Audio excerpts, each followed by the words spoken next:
Queridas amigas e amigos, bom domingo e bem-vindos de volta ao nosso tradicional encontro com o Correio do Dentro da História. Como todo mês, volto a ler os seus e-mails mais interessantes, mais instigantes e que dialogam com o último episódio. Aquela que fizemos no mês passado, em abril, que aliás coincidiu com o meu aniversário. Aliás, nos comentários daquele vídeo vocês me felicitaram muito, agradeço a todos, não consegui agradecer a cada um de vocês individualmente. Me desculpem por isso, mas, de qualquer forma, agradeço pela demonstração de carinho. Significa que, no fim das contas, entrei um pouquinho na vida de vocês. Não para me meter nos assuntos de vocês, mas para acompanhá-los durante os dias com algo que espero que seja útil. De qualquer forma, não quero tomar muito tempo com questões pessoais como o aniversário, então vamos passar para os seus e-mails. Vamos começar com o Franco, que é um amigo do Dentro da História. Sempre nos escreve, e desta vez nos escreve. Queridíssimo Federico Giovanni, desde 1993, o dia 3 de maio é o Dia Mundial do Jornalismo. Então, para a sua festa, meus sinceros parabéns. Obrigado. Pergunto-me qual o nível de informação atual na Itália. Os grandes meios de comunicação não são independentes, servindo ao governo e ao posicionamento político dos proprietários. Ainda seria possível um furo como o do Tintinari de Siabo e do Expresso de 1967. Hilaria Alpi e Giancarlo Ciani são grandes exemplos de jornalistas, mas só são lembrados no aniversário de seu assassinato, o que é pura hipocrisia. Isso é jornalismo de verdade, diferente de hiene ou talk shows de investigação atuais. Obrigado pela seriedade e profissionalismo que sustentam o canal. Então, Franco, eu te agradeço muito. Você me dá a oportunidade, me dá um passe, falando em linguagem esportiva, para abordar o tema da minha profissão. A profissão jornalística que é regulamentada por lei na Itália. Nem todos os que escrevem são jornalistas. Eu sou porque segui um determinado caminho. Fui primeiro jornalista publicista, depois tive a oportunidade de fazer o período de prática profissional. Tive meu estágio reconhecido de ofício, então tive acesso ao exame de Estado, passei no exame de Estado, escrito e oral, e sou profissional. Como tal, devo respeitar algumas normas. Temos um código deontológico interno, a ordem que nos impõe um determinado modo de trabalhar. Portanto, o respeito a determinados grupos vulneráveis, começando pelos menores. Existe um documento chamado Carta de Treviso, que nos obriga a não tornar identificáveis os menores que estão envolvidos em casos noticiados. A exceção, claramente, é a cobertura esportiva, porque nesse caso, vocês entendem, estamos falando de algo agradável, positivo, porque basicamente valoriza de forma positiva o lado cotidiano dos jovens. Depois, há outros documentos que nos dão o chamado glossário, ou seja, quais palavras usar quando tratamos de determinados temas. E não é simples. Eu garanto a vocês, isso não é feito para impor, mas por delicadeza, para evitar que a nossa profissão seja usada como um porrete verbal, contra qualquer um, ou contra quem é definido como o inimigo do momento, ou pior ainda, o alvo do momento. O risco da profissão jornalística é justamente esse: usá-la como instrumento contra alguém. Quando, na verdade, eu repito desde que faço esse trabalho, o objetivo do jornalismo é informar, e o editor de referência do jornalista é o público. Esse público para o qual nós jornalistas temos um dever, o dever de informar, porque nós não escrevemos. Não contamos algo para nós mesmos. Nós coletamos as informações, mas o que fazemos com elas se as guardamos para nós mesmos? Ou se as escrevemos para nós mesmos? Não serve para nada. Nosso objetivo é informar todos vocês. Existem notícias que podem ser divulgadas, outras exigem tratamento mais delicado, e algumas, por interesse público, é melhor não divulgar de imediato ou de certas formas. Você me citou, por exemplo, o Tintinar de Schiavoli, a notícia que dizia respeito à tentativa de golpe do general De Lorenzo, o Plano Solo. Lembro que os jornalistas daquele artigo foram a julgamento. Era uma notícia delicada, pois envolvia uma tentativa fracassada de golpe de Estado. Poderia gerar no público, no leitor, um sentimento de oposição em relação às instituições, de desconfiança, até mesmo um sentimento de hostilidade. Por isso, é preciso ter muito cuidado com a forma como certas notícias são tratadas, porque sempre existe o risco de confundir as coisas. O nosso trabalho, o trabalho do jornalista, não é ser o megafone de alguém, ou o porrete de alguém, ou contra alguém, ou alguma coisa. E esse é o risco. Você mencionou Hilária Alpi e Giancarlo Ciani. Aliás, dedicamos ao Giancarlo, alguns anos atrás, um vídeo que vocês podem encontrar no canal. Quando fiz o exame oral para me tornar profissional, fiz dentro da sede da Ordem Nacional dos Jornalistas, em Roma. E na entrada da sede há um painel com os rostos dos jornalistas que morreram em serviço. E por mortos em serviço significa mortos enquanto ainda eram jornalistas.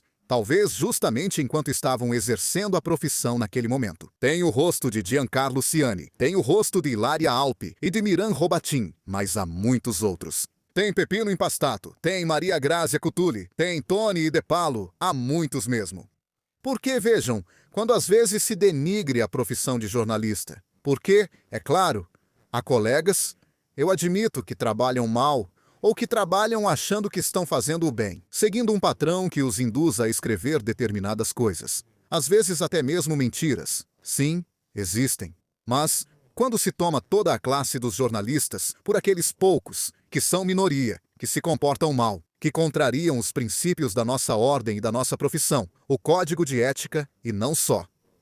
Nesse momento, está se fazendo uma generalização perigosa. É como quando pensamos que toda a igreja cristã católica é composta por pedófilos, porque dentro da igreja católica existe um problema de pedofilia. Mas nem todos os sacerdotes católicos são pedófilos. Quem disse isso? Onde estão as provas? Não existem, não é assim. Se generalizássemos, cometeríamos um erro gravíssimo. Sou o primeiro a dizer que não é verdade que toda a igreja católica seja composta por pedófilos. Que exista um problema de pedofilia? Sim. Isso é comprovado. Existem investigações, sentenças. Então, desse ponto de vista, não se pode dizer nada. Mas que todo um sistema seja composto por ou favoreça os pedófilos? Não, absolutamente não. Da mesma forma, não se pode dizer que todos os jornalistas são corruptos, que são servos de um patrão, que fazem sensacionalismo desnecessário. Existem alguns assim. Alguns até mesmo, você mesmo citou, Franco, a ZN. E eu te dou uma notícia. A maioria dos integrantes da redação da ZN nem sequer são inscritos na ordem. Por que você vai perguntar? E como isso é possível? Bem, é claro que na Itália, a lei prevê que profissionais de determinadas categorias precisam se inscrever em uma ordem profissional para exercer a profissão. Mas, como existe um artigo, o artigo 21 da Constituição, que garante a liberdade de expressão, isso significa que qualquer pessoa, de várias formas, pode expressar o que sente, mesmo sem estar inscrito na ordem dos jornalistas. Exemplo disso são as antigas cartas ao diretor nos jornais. Por que são publicadas? Porque todo cidadão tem plena liberdade de escrever, de se fazer notar por meio de um texto ou outro meio de expressão, dirigindo-se ao público. Porque a carta ao diretor, na verdade, não é endereçada exclusivamente ao diretor de um jornal. Ela é direcionada ao jornal como meio de divulgação, que de fato a publica depois. Da mesma forma, os blogueiros, que na sua grande maioria não são inscritos na ordem, e os membros de certos programas não são inscritos na ordem dos jornalistas. Por esse motivo, às vezes eles podem se desviar daquilo que seriam as nossas regras, essas normas, as deontológicas e outras. Afinal, eles não são obrigados a respeitá-las. Não fazem parte da ordem. Eles também não podem ser sancionados se não as respeitarem. Mas, de fato, não vamos generalizar. Vamos tentar entender um pouco. E depois, lembrem-se de uma coisa. São vocês que têm o poder de escolha. Como eu dizia, vocês são nosso público de referência. Se nós decepcionarmos vocês, vocês têm a possibilidade de escolher não nos assistir mais, não nos ouvir mais, não nos ler mais, não comprar aquele determinado jornal, não assistir aquele determinado programa de televisão. Vocês têm o poder de escolha. E são vocês que podem dizer se gostam ou não gostam. Só isso. Eu, modestamente, não julgo de forma excessiva o que certos colegas fazem. Posso dizer que eu não gosto de talk shows insistentes todas as noites. Talk shows, e às vezes até mesmo aqueles talk shows em que os convidados gritam uns com os outros, falam ao mesmo tempo, se insultam. Isso realmente não me agrada. É algo que não faz parte do meu jeito de ser. Mas eu entendo que alguns proprietários de mídia olham os números do Auditel, percebem que esse tipo de programa pode agradar a um determinado público. E como precisam vender publicidade para sobreviver e pagar as despesas, acabam surfando na onda da polêmica. Mas eu reforço, a escolha é de vocês. Também lembro outra coisa. Nas décadas de 20 e 30 do século passado, ainda não existia televisão, mas já existia o rádio. E o rádio era uma ferramenta poderosíssima de divulgação. Uma ferramenta tão poderosa que era utilizada pelos governantes da época de maneiras muito diferentes, porque enquanto Hitler, Mussolini, Franco gritavam no rádio, usavam um método, o de levantar a voz, de serem sempre mais fortes que os outros, até mesmo no tom de voz, de exagerar nas palavras e nos conceitos, para chocar, para surpreender, até mesmo para aterrorizar.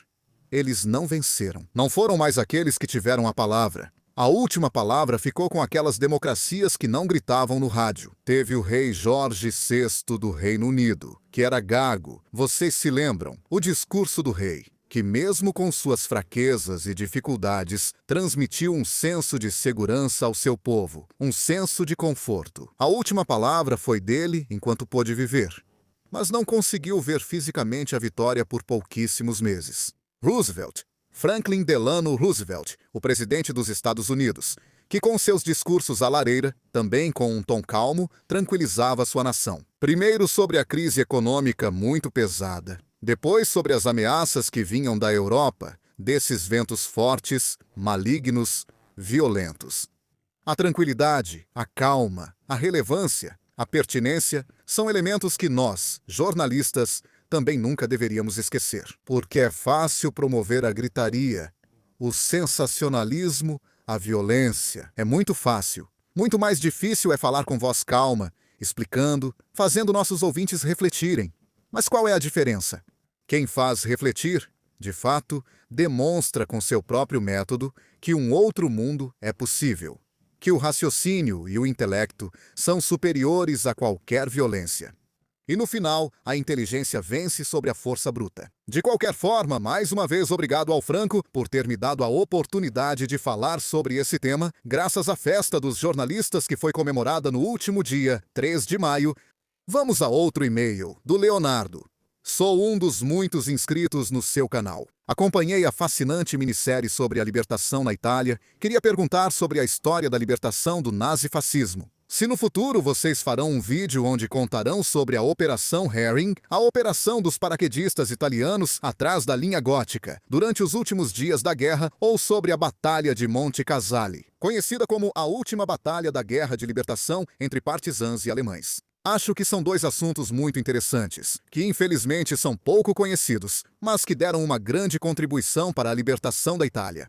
E eu ficaria muito grato se vocês falassem sobre isso no seu famoso canal. Obrigado pelo elogio, então. Leonardo, eu te agradeço pelo e-mail e também pelas sugestões. Claramente, quisemos fazer uma minissérie que não pudesse abranger tudo, senão não seria mini, seria uma série contínua. Além disso, demos uma pequena desacelerada na produção, já falei isso em março, por algumas necessidades relacionadas à nossa vida pessoal. Antes fazíamos alguns vídeos a mais por mês. Agora diminuímos um pouco a produção de vídeos mensais, passamos de 9 para 6. É claro que não podíamos falar de tudo. Tanto a Operação Herring, que é um episódio muito particular, quanto a Batalha de Monte Casale. Mas há também outras em que os partisãs enfrentaram abertamente as tropas alemãs. São episódios que merecem ser contados. Por isso, eu anoto as sugestões e peço a todos vocês, se tiverem sugestões, algo que vocês gostariam que fosse abordado e ainda não foi. Porque às vezes vocês me escrevem, pedindo para falar sobre um determinado assunto. E o vídeo já existe, eu tenho que agradecer a vocês. Mas o vídeo já está disponível no canal. Talvez vocês não tenham percebido, até porque realmente o canal tem centenas e centenas de vídeos. Eu entendo que pode ser um pouco difícil encontrar todos eles. Então, se vocês tiverem sugestões de temas que ainda não foram abordados, fiquem à vontade. Mas escrevam.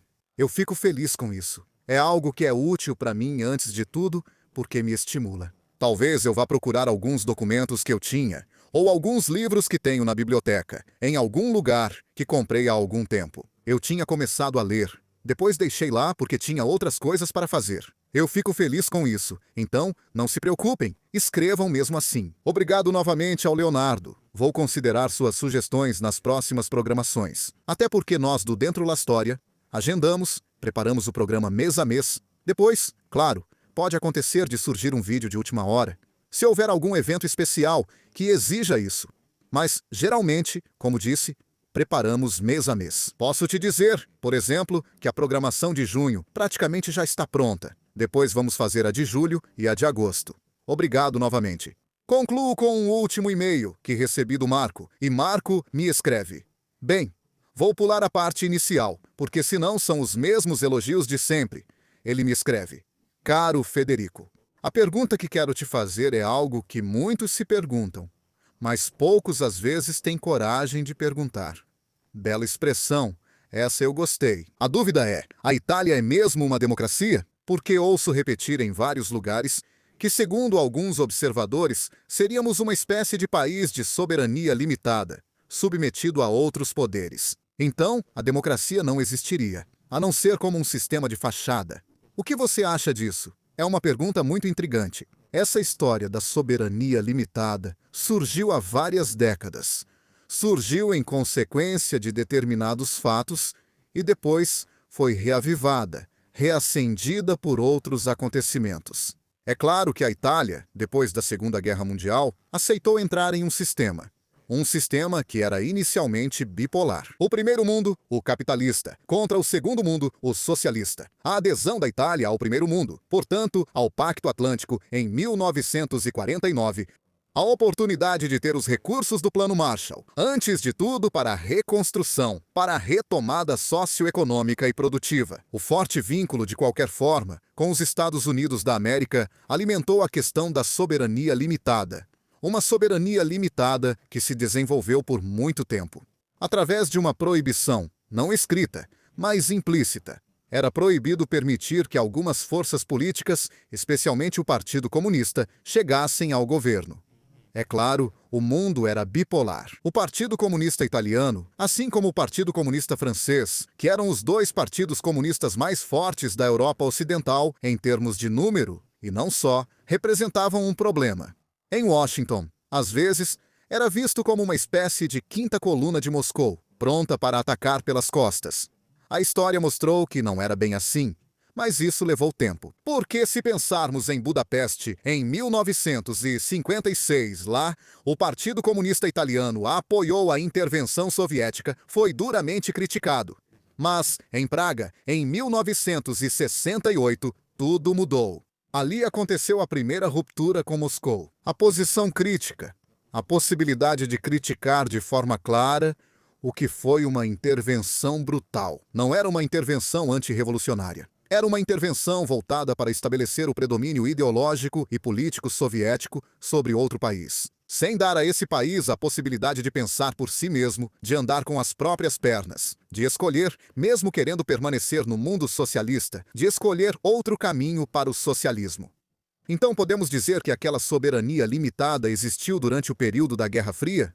Hoje, de vez em quando, ela volta. Pensem, ultimamente, em certas posições de subordinação do nosso país em relação a algumas decisões de Washington. São posições que deveriam ser discutidas, porque às vezes fogem à lógica, como a posição sobre as tarifas comerciais que prejudicam a economia de exportação. O nosso país não é um país produtor. É um país que exporta produtos acabados e semi-acabados. Portanto, importa as matérias-primas e as transforma não só para o mercado interno, mas principalmente para a exportação. Portanto, isso significa que aceitar o sistema de tarifas é cortar as asas da nossa indústria produtiva, que, por sinal, não paga diretamente a tarifa. A tarifa é paga por quem importa, não por quem exporta, mas vê o mercado se contrair, porque o produto fica mais caro. É simples. Essas posições são uma soberania limitada. Mas acrescento outro tipo de soberania limitada que às vezes incomoda. Ele me disse isso. A soberania limitada é quando também se aceita a interferência de outros na formação das leis. E então devo pensar na lei do divórcio e no respectivo referendo abrogativo que fracassou no início dos anos 70, a lei do aborto, e também aqui outro referendo, também rejeitado. Depois, o que mais tem? A procriação assistida, o casamento entre pessoas do mesmo sexo. Nesse caso, a interferência vem do Vaticano. Mas, para alguns está tudo bem, é aceitável. Por quê? Fé religiosa. Mas se se aceita isso, então também se deveria aceitar outro tipo de interferência contrária, talvez de pessoas de outras fés religiosas. É favorável a esses temas ou é favorável a outros temas que estão em contraste com a moral religiosa daquela confissão? Também aqui estamos em um campo um pouco difícil, de encaixes que nem sempre são aceitos, ou que às vezes são impostos como se fossem naturais. Sempre se trata de soberania teoricamente limitada. Se um Estado não é livre para legislar sem que outro sujeito externo ou radicalmente interno, mesmo estando fora dos sistemas do Estado, intervenha, então vocês entendem que a soberania não é exatamente tão livre assim.